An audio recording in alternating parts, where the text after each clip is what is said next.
এর কি বলে ভেন্ডি মশলা, তাই তো? মশলা ভেন্ডি মশলা, ভেন্ডি মশলা হয় তাহলে ভেন্ডি জিজা হয় না কেন?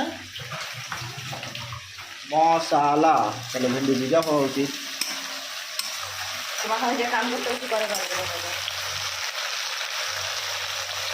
সুন্দর করে বানানোর জন্য টেস্টি হয়, সেই জন্য পাখনা বাজাতে যায় আমার, ঠিক আছে? একদম আমার বলা একদম তোমার একটা দিন দিন রান্না বেকার হয়ে যাচ্ছে, ভালো রান্না করছো না কখন ধরে।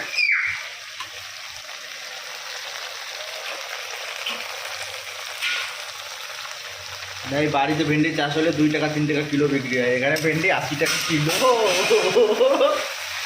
80 টাকা কিলো ভেন্ডি খাইতে হচ্ছে। যখন চাষ করতো বাবা তখন ভেন্ডি বাজারে 2 টাকা 1.5 টাকা কিলো।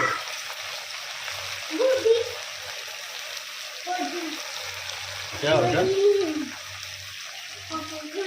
না বেটা, গদি তো নিবো তোমাকে, তোমাকে গদি না নিলে কাকে নিব? তোমার মার তো ওজন বেড়ে গেছে, তোমার মা তো আর গদিতে আসে না, অনেক ভারী হয়ে গেছে মহিলাটা।